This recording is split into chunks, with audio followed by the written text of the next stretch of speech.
Hello, welcome to African Pioneers Playbook. In every episode, we're going to start out with a tease. The tease will be something that's discussed way down the line, but something I think will be a soundbite that captures you and gives you an idea what's coming up down the line. So for the teaser today, I'm going to start out, even though I haven't introduced my guests, but I'm going to start out with soundbites from an answer that Dr. Amara Enyia gave regarding the need for Africans within their communities, wherever they are in the United States, the need to build alliances with your neighbors and make sure that your needs in your community are in alliance with the other communities that live around you, so that when there is a conflict of interest, your needs are protected because the person in charge is trying to balance the needs between the communities. When you are not represented, you may live there, you may pay taxes, but your needs are not represented. Listen to Dr. Amara Enyia's ideas on this matter. You cannot completely sequester yourself from the rest of your city or the rest of your town, the rest of your neighborhood. And it would actually behoove you to look around and to start to get involved so that you can actually understand how the levers of power are actually influencing you. So I'll give you an example. We wanted to do, we used to have a picnic up on the west side in Chicago. For years, it was just, in general, we just always went to the same park for our festival. At a point, some years ago, there was a change in the political dynamic. And all of a sudden, we could no longer meet because another group was able to get that same park that we had been meeting in for, at that point, over 20 years. They were able to actually lobby the alderperson in that ward to now have access to that park on the same weekend that we typically had access to that park. And there wasn't anything we could do about it. Why? Because that other group had more power because they had access to that alderperson. They reached out, they lobbied, and they made sure that they got what they needed. And all we could do was move our event somewhere else.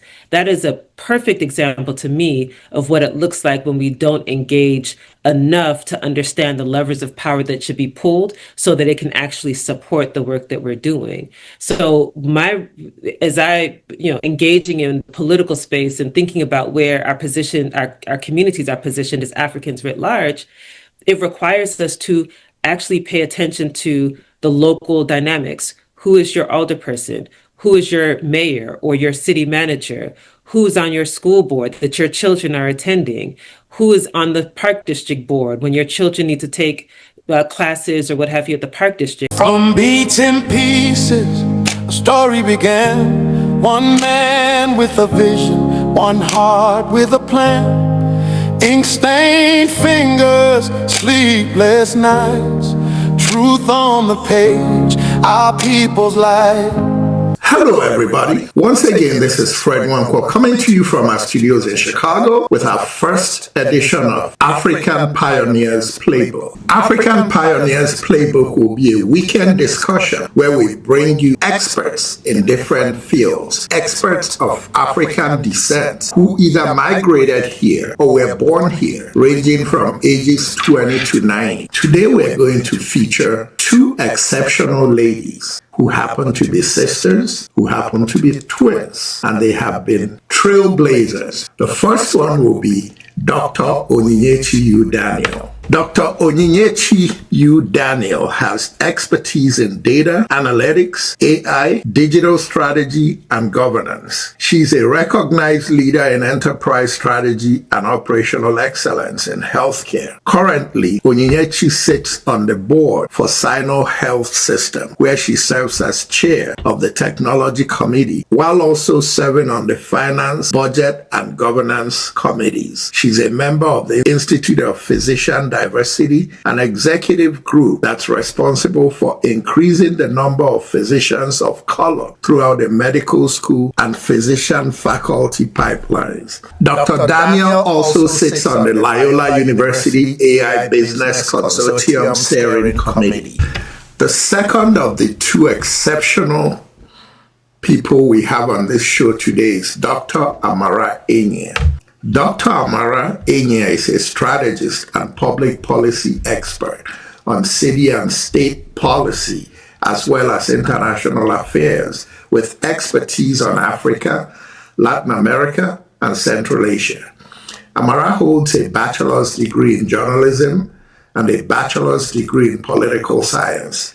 She also holds a master's degree in education, a master's degree from the London School of Economics, and a law degree where she focused on international law. She also holds a PhD in education policy with a specialization in evaluation. Dr. Amara Enyia and Dr. Onyinye Daniels, formerly Enyia, welcome to African Leaders Playbook. It's really an honor to have you here today. Both of you are the first guests on African Leaders Playbook. At the end of the show, viewers are going to see that both of you are exactly what the doctor ordered to kick this program off. And this is not going to be an interview where I'm just talking to you, because what I'm trying to build is collaboration in the community. And I've always been of the opinion that the younger generation that are born here are the key to any growth, any significant growth we are going to achieve in America. Regardless of which ones among us are big-time CEOs and stuff, the culture is not ours. You guys grew up in the culture, so you understand our part of it and you understand the American part of it. So basically, I want this interview to not just be driven by me, but driven by our thoughts based on these parameters that I just explained. I remember when you guys were little girls. I remember when we were going to Igbo Alliance and watching you guys create and dance and learn the language. And I remember how proud we were to see that you guys were really picking up the language. And look how far you've come. We now look at you as experts that we, the older generation, can learn from. And on that note, let me start out the questioning with this. Having grown up in the community, this is for any of you to start out the answer. Having grown up in the community and observed what we've been doing to the best of our knowledge, trying to make it work, what do you think we are doing wrong? Well, if I could, and I just want to thank you so much for all that you've been doing, and just for since we were little, to really be a connector, and just the ways that you've engaged our communities, both internally and externally, has been something that I know we've appreciated even more as we've grown. So it's actually a good full circle moment to be on this call with you, having this conversation. I really appreciate it. Yeah, no. So thank you so much. And to that first question, I might start with what the community is doing right, because there's so much that was done right that actually informed how we show up, how we are today. So that feels like a good starting point. And I would say that having a very strong community that understood how important it was for us to be in space with each other, for us to preserve our cultural tenets in a place like Chicago was absolutely critical. The activities that we took on when we were young really shaped every aspect of our lives. The fact that we had a strong community, a strong Igbo community, a strong Nigerian community with strong leadership that created this space for us to come up so deeply entrenched and enriched by our culture is something that we can't overstate how important that was. To be able to do the things, as you mentioned, our dance groups, learning our dances, learning our language, learning our foods, doing the events that we were doing, the parties, the meetings, all of that, it was critical to shaping our formative years and plays a role in how we are today. And I think that is something that the community did right, that they were very intentional about cultural preservation, very intentional about making sure we knew each other, that we took activities together, that we had a very, very strong sense of identity and community. I think that was one of the best things that, I can't overstate how important that was to our time as children, but also even as shaping us as adults. Yeah, I don't really have too much to add. I think, Amara hit the most salient points. The accountability that's built into the structures like marriage and, birth and funerals, burials, and things like that, making sure that those components were preserved, making sure that American culture didn't happen to us and didn't, we were not like bystanders just kind of letting things happen. They were, to Amara's point, very intentional about making sure, when they're going to a wake, they're bringing the kids along. When they have a Sunday meeting at the Equator Club, they're bringing their children. They're not leaving us at home. And that intention is what created the environment where we absorbed the importance of culture, preservation, identity, and ultimately grew up determined to make sure that is, that we maintain that connection and preservation. This is why I see both of you and many of the young people who have grown up like you appreciating that value that Africa brings. This is why I respect you, but I'm not going to let you off the hook because Amara cleverly did the African thing, which is give credit to the generation before yours. This is why we really respect you guys. But folks, the reality is that this thing ain't working. We have all these organizations, 40 years into our settlement into mainstream America. If we're using Chicago as the microcosm, there's hardly any organization we have that we could say, this is what they do. We know what they've done. So I'm not saying they haven't done anything. But in looking at the picture, there's none, except maybe one or two that I have in mind, which are ironically women's groups, both of them. Because I don't want any enemies, I wouldn't mention which one. One is a community-based women's group. The other one is a community/professional women's group. Both have done exceptionally, but I still know they could do more if they get your generation to get more involved in the day-to-day management of the groups. So going back to what I said, folks, remember I said, let's forget about respect, let's forget about age. What's wrong that you guys see? Because I know I have daughters who are your age, who you know. And I know you guys talk about it. They tease me about these things because we want to learn. And as a matter of fact, we're not even at the stage of learning. We want to hand over. How do you get these older guys to take their egos and put in the garbage and know that our time has passed? How can we transition to the younger people to carry this flag that we could fly very high if we do things right? I mean, I think one of the things that I could say that was probably an opportunity and something that we tried to improve upon from the previous generation is, I think the ego thing is probably beyond our scope. Not to say, it has a big part to play, but it's almost embedded in a lot of times in culture and traditions. But I'd say that one of the things that we tried to do that I think was an opportunity for the older generation that we tried to improve upon was, just minimizing the division amongst the different groups, right? So back in the glory days of the Nigerian National Alliance, you had the umbrella organization. Everyone still had their different organizations. You had Umunna Association, Ikwanumwaya, the Yoruba had theirs, Edo people had their, everyone had maintained the integrity of their organizations, but there was a general understanding that this was under the umbrella of Nigeria.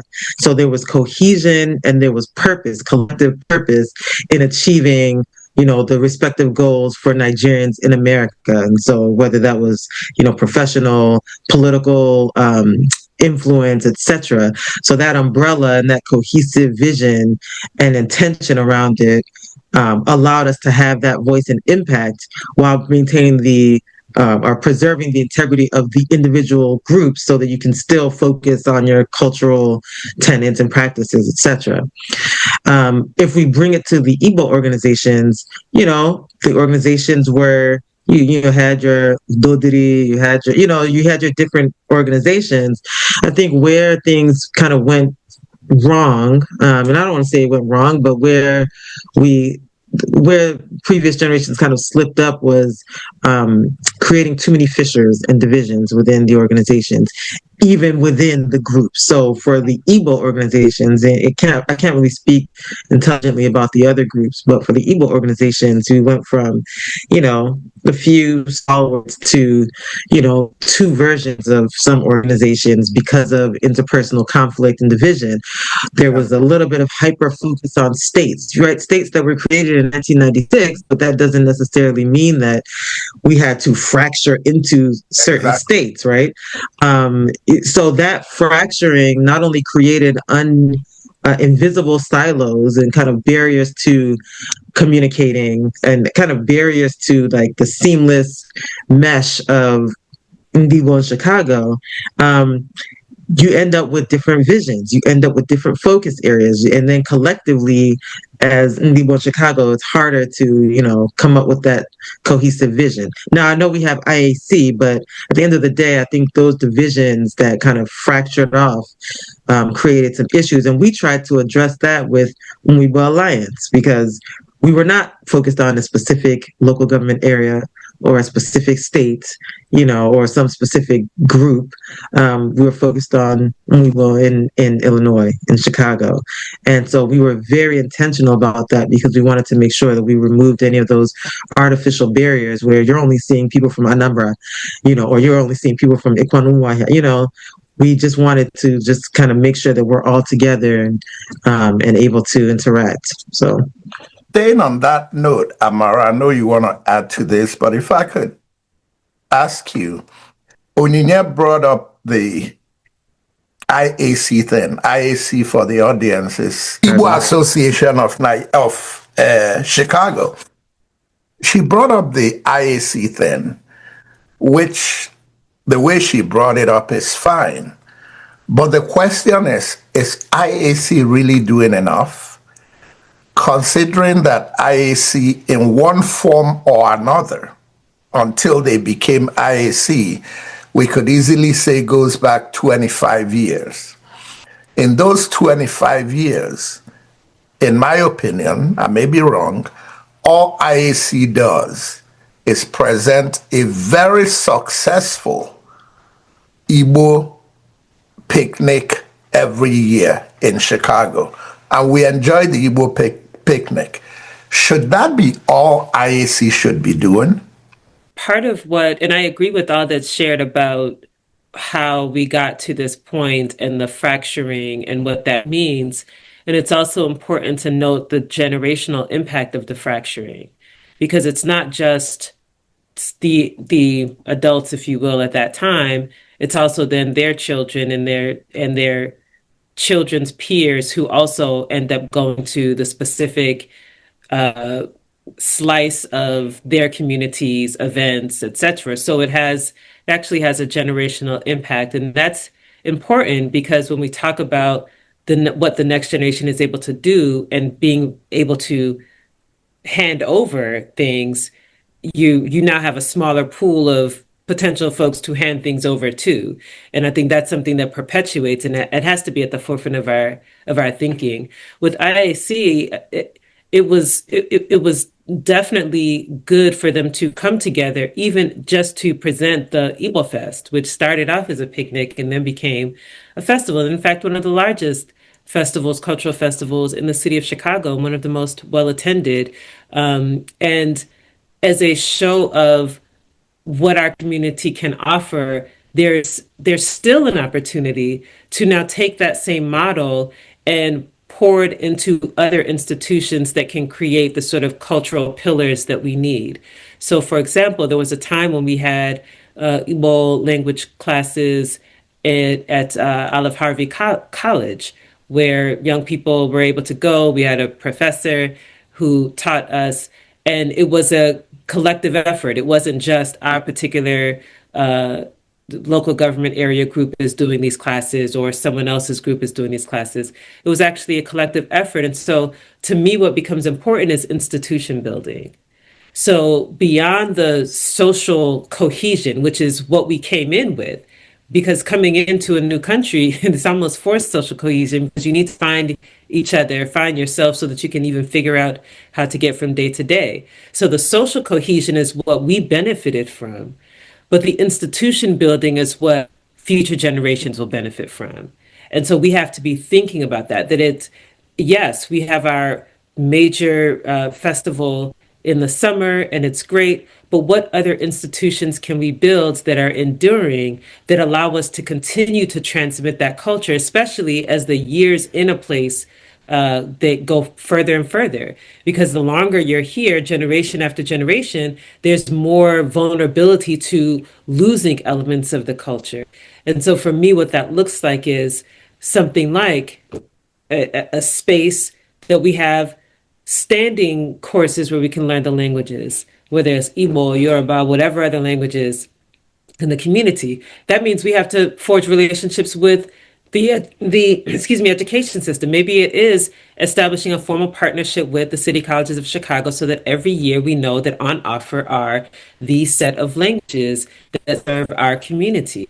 So that is the level of thinking. Also, when we think about for the food, we did in Umubo Alliance, we did Igbo Kitchen Night, which is where we would just get together in one of our auntie's place. All of us would get together and we would go through how to cook different foods, whether it was soup, egusi soup, jollof rice, puff puff, whatever it was that people wanted to learn how to make. We all just gathered at that person's house, brought the ingredients, and they walked through the steps and we learned how to make the food. And then it was a good social space for enjoying the food that we made and meeting each other, connecting with each other. There's nothing that prevents us from saying, okay, we have these community kitchens in the city of Chicago where you can literally rent out kitchen space. Some of our peers have restaurants that they are using communal kitchen space to do. There's nothing that prevents us from saying, okay, well, let's now reach out to this communal kitchen that's located here and see if once a month or 3 times a year, we have a night that we can organize where we are bringing in our dishes and doing a recipe tasting night for Nigerian food or whatever persuasion of Nigerian food. And folks can learn learn the lessons, engage socially, and so on, and doing that year over year. One of the examples that I can point to that we had was with at Dominican University. Every year for Igbo Fest, we always had a lecture series where it was, I forget what we called it, but it was different aspects of Igbo culture that you may have questions about, whether it was relationships or spirituality or what have you. And they would bring experts who would come and they would do presentations and it would be a Q&A and people came to and learned about different aspects of their culture. And we did that every year. So those are the kinds of institutional interventions that can actually solidify our community so that we're not just basing it on social cohesion, which after a time for immigrant groups, and this is the facts, the longer you stay in a place, you become more and more absorbed into the culture of where you live. And so that means we're fighting against an inertia. But we can't fight that inertia with just social interventions. We actually have to build institutional interventions. You nailed it at the end. Building institutional organization. That's exactly where I'm going. And that's where I'm saying we're missing something. And with that, I'm going to come to you, Amara, from a political empowerment standpoint, because most Nigerians who know you, either as you or Dr. Enyia and Irene Enyia's daughter, know you as that maverick that went into Chicago politics. They don't realize that you are much more than what you did trying to get into Chicago politics. But let's focus on politics. How do our people expand their thinking beyond myopic community politics into getting involved in the politics of where we live and how that can empower our people to do bigger things and empower our people to build a kind of lobbies, be it local lobbies within Chicago and Illinois, or national lobbies that can have influence on the White House, the Capitol Hill, and all that. Because the reality is that Africans in America, I'm trying to say Africans so that other Africans don't think I'm focusing on Nigeria. Africans in America are doing very big things individually. There is no sphere of America that you're not going to find Africans represented big time. But as a group, and as a group that has a structure, we are not doing it. The Poles are doing it. The Mexicans are doing it. The Puerto Ricans are doing it. The Arabs are doing it. You guys are our future. You need to guide us.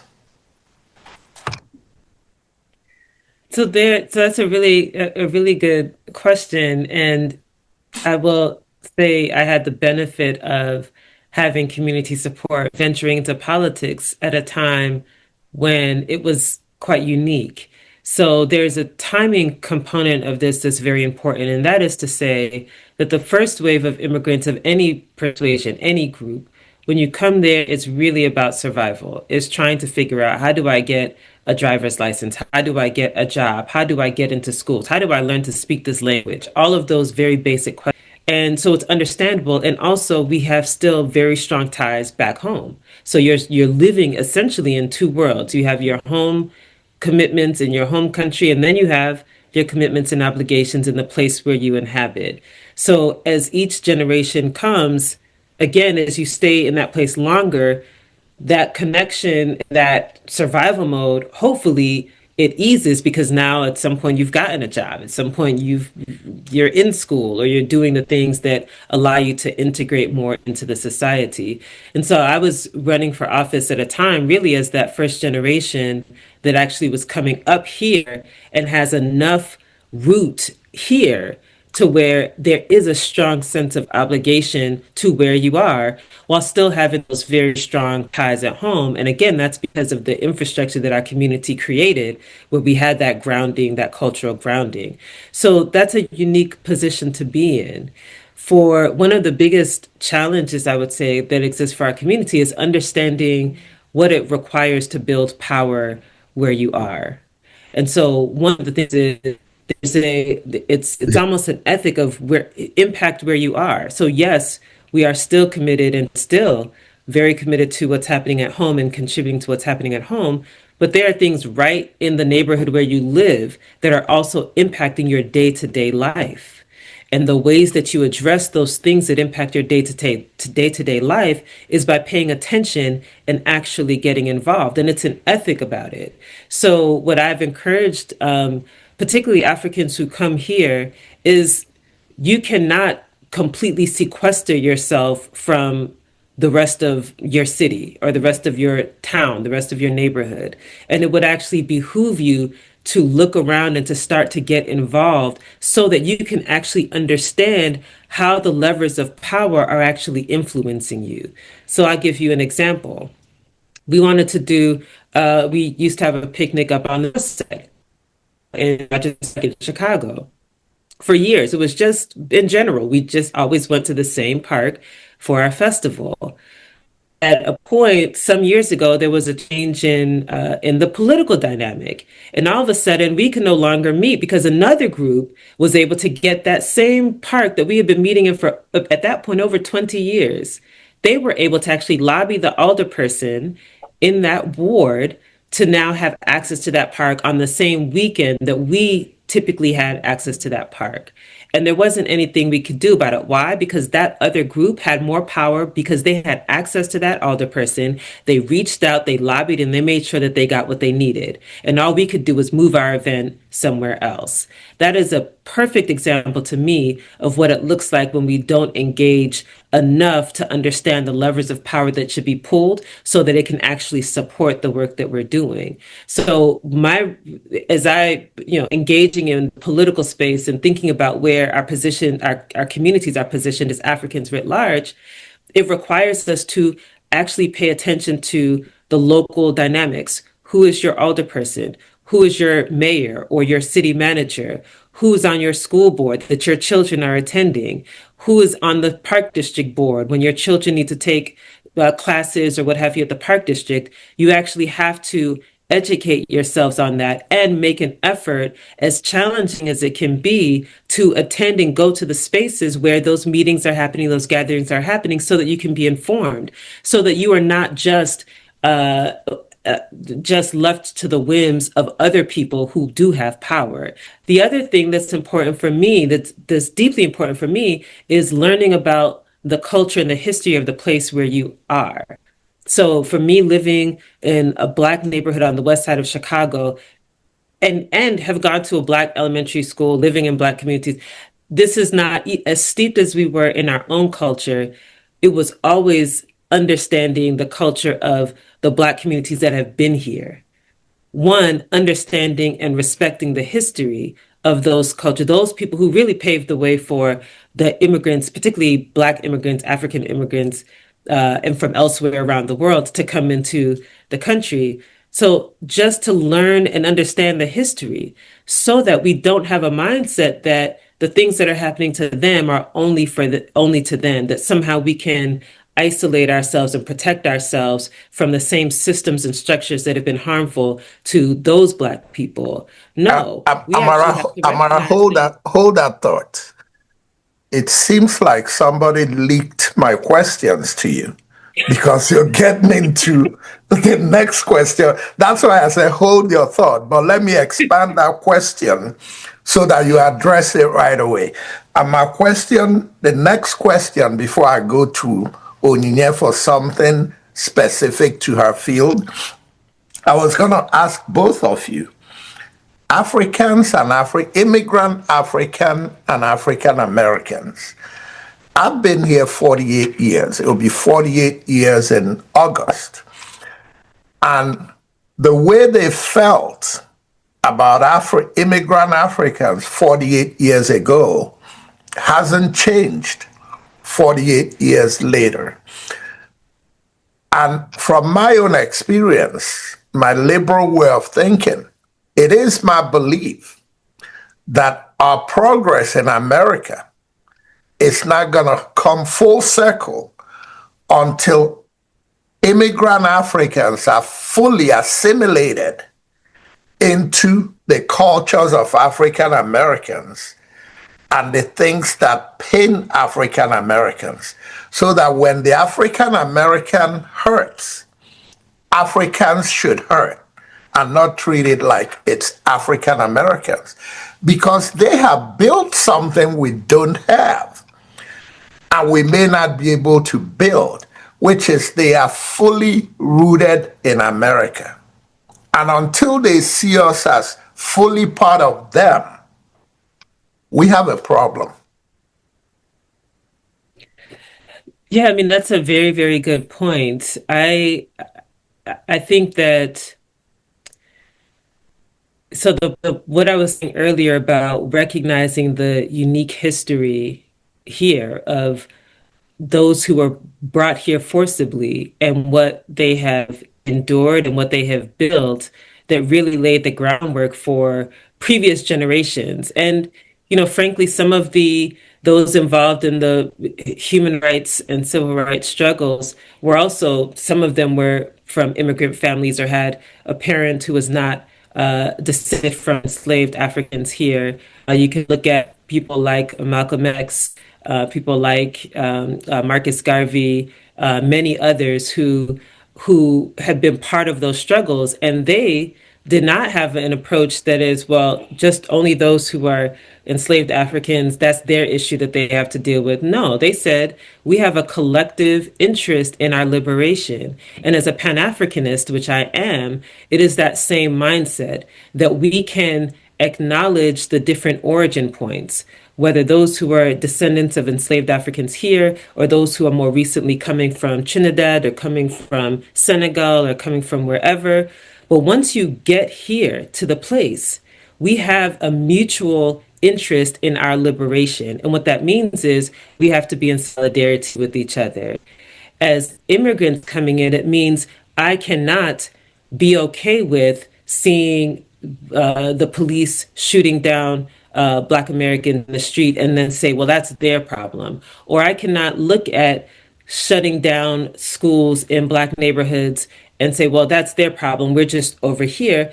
I actually have to see myself in them, and vice versa. They should see themselves in us, but I have to see myself in them, especially as someone who's more recently coming here. And solidarity means that when you see that injustice, you have to speak up or take action, support, to advance their fight, because their liberation is deeply intertwined with my own. And that is a Pan-African principle. That the same is, I can't see what's happening in DRC, in Congo, and say, oh, well, that's just the Congolese problem, or what's happening in Sudan, or what's happening in Somalia, or what's happening in Cote d'Ivoire, and say, oh, that's just, let them figure it out.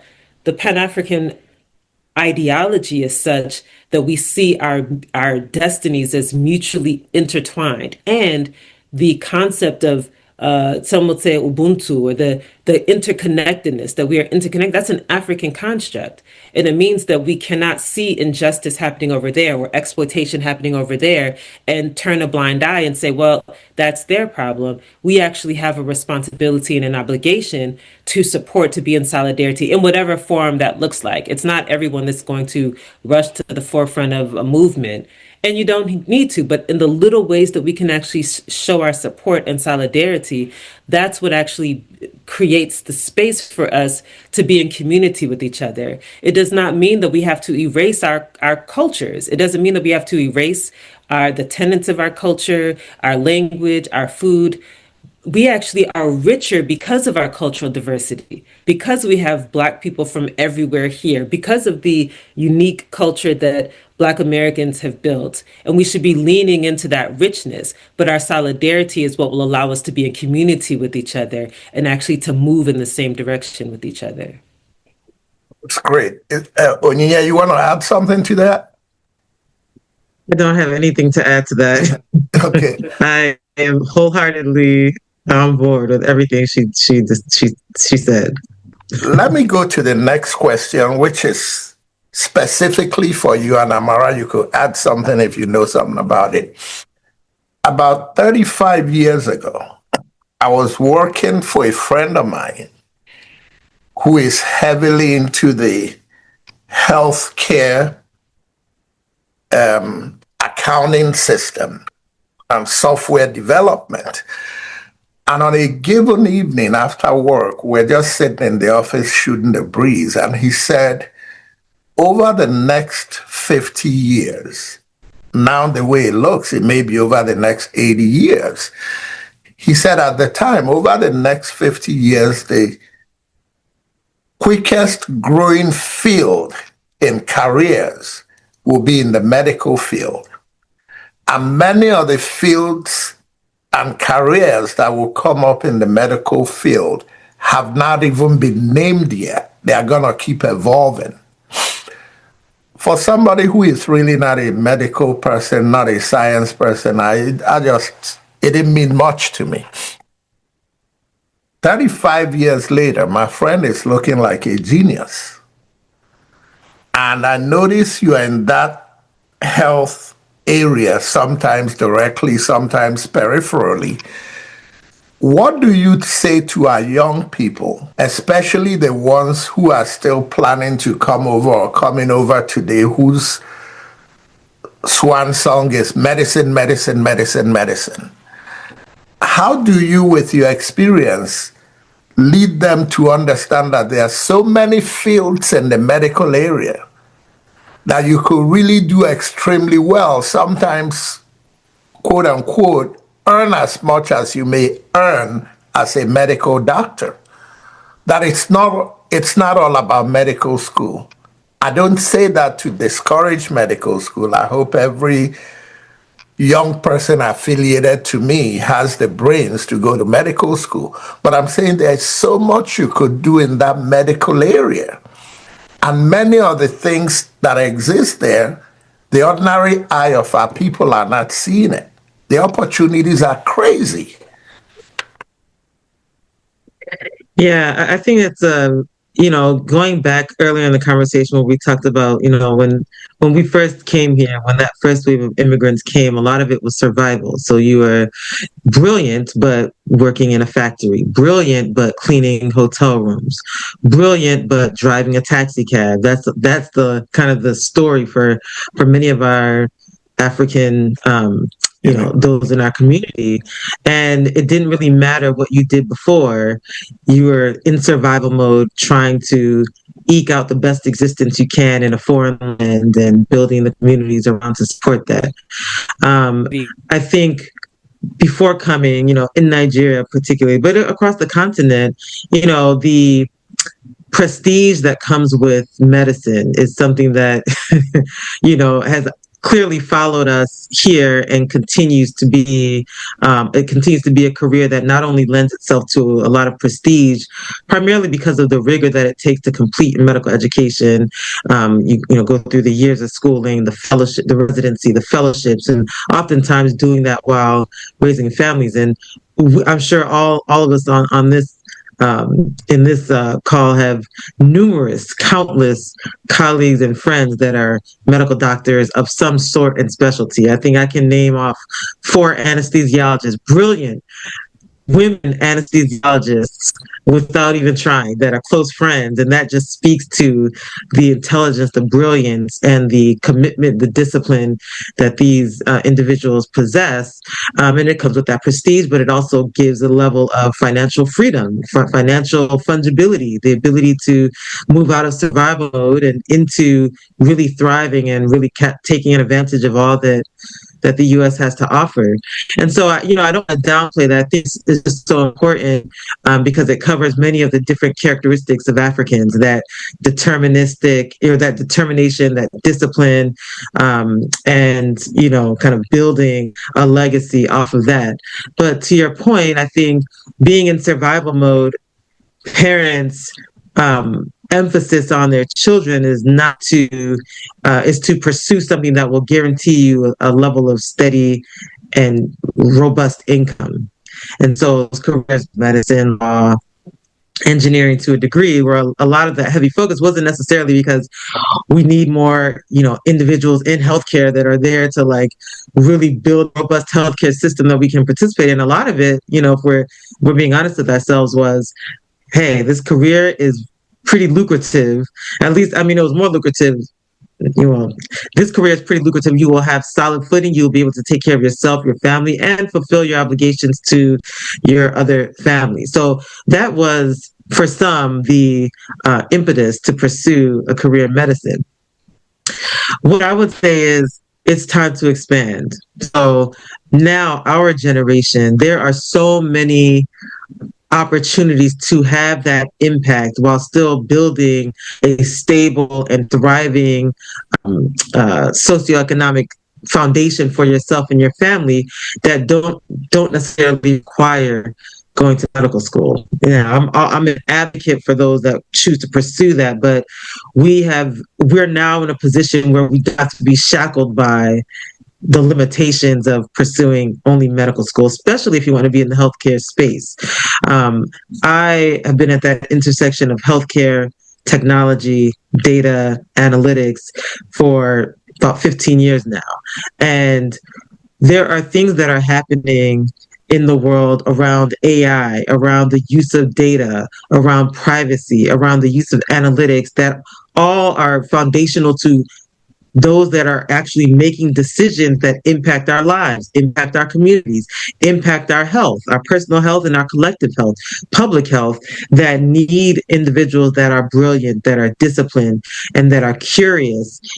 Sometimes I used to joke that there have been many individuals, like many brilliant writers may have been lost to the profession of medicine. We almost lost Chimamanda Adichie, one of the most prolific writers of our time, right? What if she had gone to pursue medicine, which she clearly said that was not her passion? But so how many others have we lost that just ended up kind of going to that field, even though that's not where their gifts truly resided?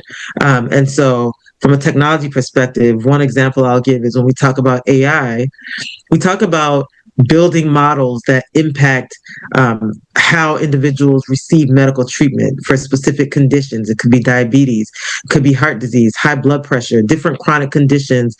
We talk about building models using data to make potential decisions and to predict certain outcomes for certain populations. Well, the individuals building those models, there need to be individuals that build those models. So your data science engineers, your developers, your model builders. You also need someone that's going to have oversight over those models. Who are those individuals? You need someone that's going to be the endpoint decision maker to determine whether, this is going to be deployed in real time for this population. You need somebody that has an ethical lens to determine whether or not it's ethical to do this in the first place.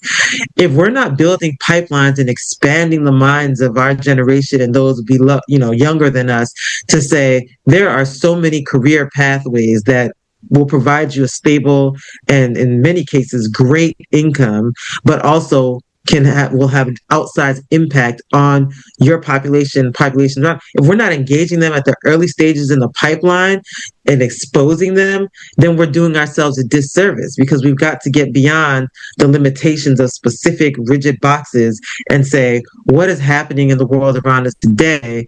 Where are the areas where there's outsized impact on us and we need to plug ourselves in parallel to what Amara talked about from a political standpoint, from a community standpoint? Where do we need to have that, where do we need to put that emphasis on the pipeline, and how do we build that exposure in our communities so that we can have folks from our community plugging in as AI engineers, data scientists, AI ethicists, data and analytics, chief information officers, chief medical officers, individuals that are along the entire pipeline that are going to have a broader and outsized impact on healthcare outcomes that's not necessarily at the bedside with a patient. And so I think we can extrapolate that to almost any field, whether it's law. There's a relatively newer field in tech law, where they're looking at some of the implications, the regulatory landscape, individuals in government affairs, individuals in manufacturing. All of these areas are where we're being impacted, and we have to be we have to loosen up our thinking, which I think our generation has, but we have to now build the institutions, to Amara's point, to maintain a pipeline in these different spheres where we can have impact. And so I think that's where we should be focused, especially as those of us that have children coming up, is exposure, building the institutions, and making sure that our generations coming, after us understand that there's a broad swath of areas where they can really have that impact that aren't limited to, kind of our parents' generation, in survival. So, and still staying on that note, and this is open question to both of you, whoever wants to tackle it. Staying on that note, one of the things that many of us criticize today in the community is the proliferation of organizations that are just, I hate to be derogatory, but they're like rice and stew and Guinness organizations. You go there, you have a good time, you go home. And while you're having a good time, it's the greatest thing. When you leave there, there's nothing it's doing for you. How do we, and I really think your generation and younger are the ones who have the key to this. How do we transition from those rice and stew organizations to organizations that are formed formally as nonprofits whose full-time work is to enlighten and train and have seminars for people in the community to show them the other way. Because Onyinye just talked about a lot of other ways. Many of them people don't know about. I'll give you an elementary one still in that medical area that is really not elementary based on the income they earn. I never heard of it till somebody close to me in the last 12 years said they were taking a class on medical equipment sterilization program. And my first reaction was, what? you know. And then they came out of it. I still didn't take it seriously till I found out how much they were making doing this. And the job is just to keep all kinds of tools used in surgery and all that, well sterilized and all that. It takes a skill. Who would have, like we say in the streets, who would have thought it? But that's exactly what is going on. And that's why I brought that question up. Now, how do we encourage people, encourage some of these existing organizations to transition away from all this fundraising thing to go do things at home that's making no impact, to really build an organization and bring in younger people like you in to guide them to now become a resource for our people coming into this country and our people losing their jobs in old age and trying to get into other fields, to open ideas to these many things that can be done to make more than $25 an hour, $30 an hour, $35 an hour that our people are not aware of and still stuck on. There are a couple of things that really stand out from your question that I think help to tie this entire conversation together. And one of them is we first have to see the commonality of our experiences. We have to recognize everyone's, by God's grace, will become an elder. There's no one who will, if they are around, will avoid growing older. And so that it doesn't matter what group, what ethnic group, what town you were in, that is something that exists across the board. And so rather than each individual organization trying to figure out how to do this particular fundraiser to support our 25 members whenever there's a wake or whenever there's a funeral, we actually have to start looking across at each other to say, this is actually not an opportunity for us to collaborate and build something that's going to be in service of all of us. And so it gets back to that point of building institutions. We all need to want to be sustained when we're in our old age. We all want to be able to be cared for in our old age. And as a communal people, we should be leaning into that, which then allows us to build the kinds of communal institutions that benefit us all. So every single organization, what I would say is, as a part of your mission and your work, they all should be thinking about what are those things that we know exist across all these organizations. Let's allocate one of our agenda items for the year to what can we collaborate with these other organizations on this issue that's affecting our community, whether it's on elder care or finance, people who want, we had ways of raising money for each other so that a family gets what they need. And then you pass it on. You put money into a pot. I mean, it can be even rudimentary, but every organization has to make a decision when you're doing your yearly planning to say, we're going to allocate this part of our agenda at every meeting, which is going to be how are we collaborating with other organizations to address this issue. That it's not just the 25 people in my organization that should benefit, but we know that generations need to benefit from this, and it is something that is a shared experience. So the more we lean into that and with intentionality, the more you'll start to see collective efforts. The other thing that's important, what you shared, even the purpose of this program, is information sharing. So much is happening, people don't access it because they're not getting the information.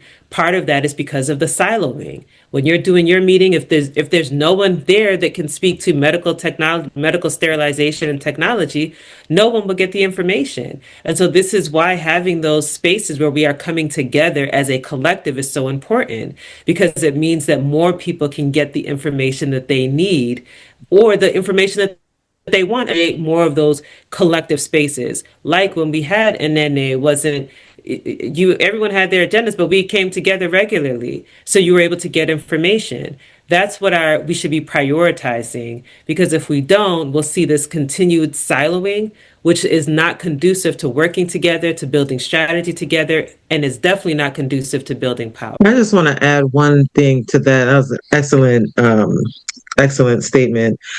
One example that I see is around how we address, and and I'm not sure what other countries do on the continent, but for us Nigerians, with burials and funerals, we say life is for the living, but we also honor our ancestors and we honor those that have passed, and that is an obligation that I 100%.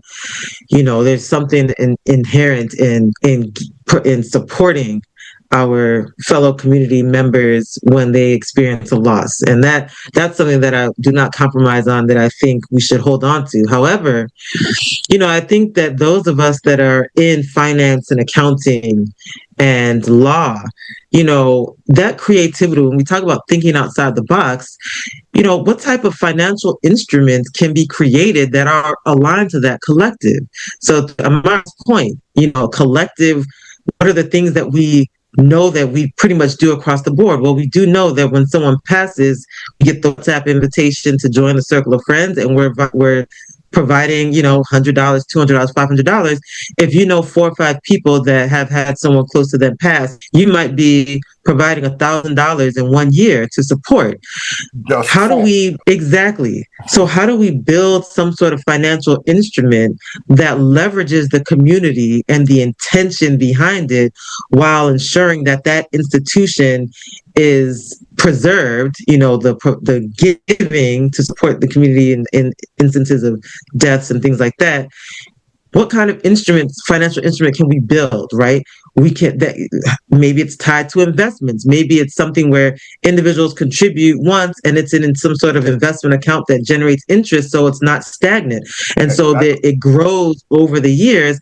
That way, not only are you leveraging a financial instrument that is focused on the community and that fulfills the intent and purpose around collective support for those that have experienced the loss, but it's something that grows, and it allows us to still focus on the life of the living, those of us that are still here, those of us that want to think about scholarships for our children. We still have to focus on the next generation. We cannot be using all of our funds for those that have passed.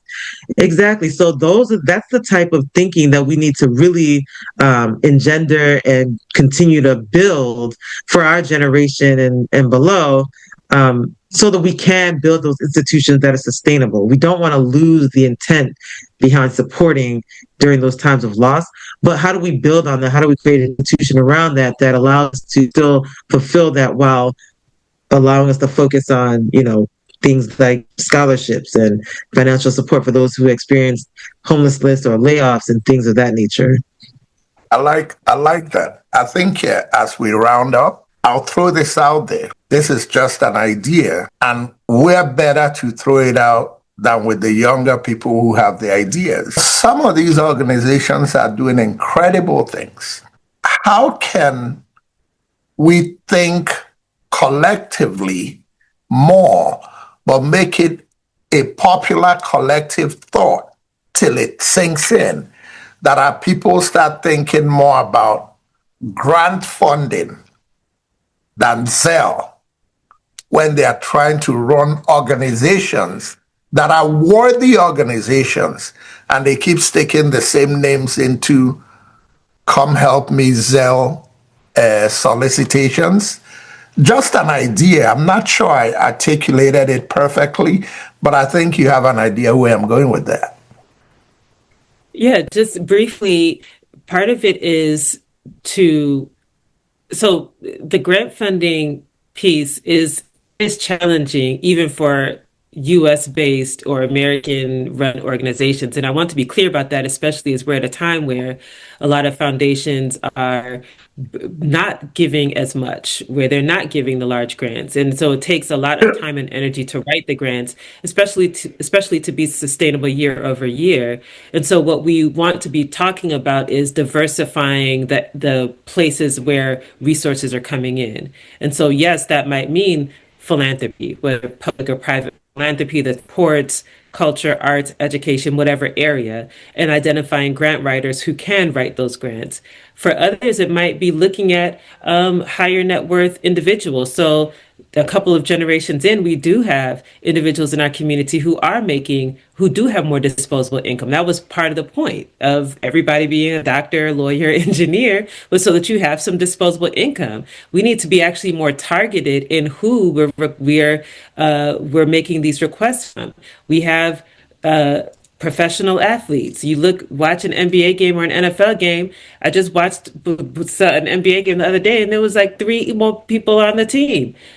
They're in their careers, they're settled. These are younger folks, but they can be tapped if an ask is made. So I think it's not relying just on that initial generation that came, because that pot is going to dry up because people are older and they're not doing as much.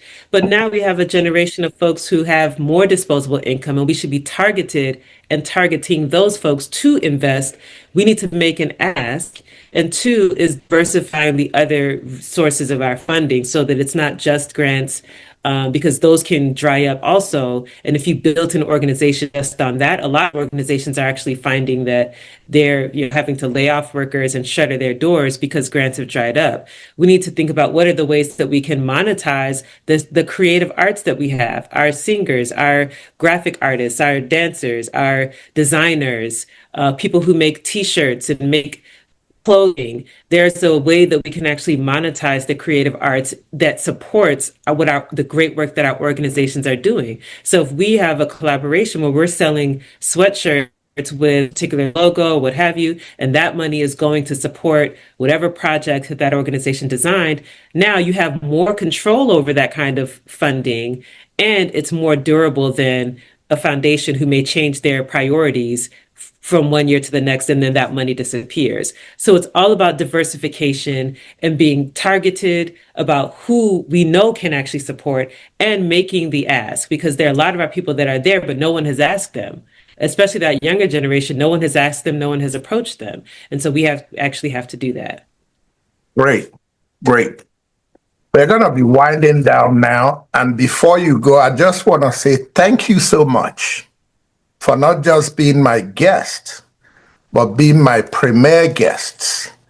And I hope that 10, 20 years from now, I could look back with a very successful TV show and say it started out with Amara and Onyinye, Enyia. And I thank you for you joining us. We'll get your sizes. We're going to send you these T-shirts. They say Bull Talk.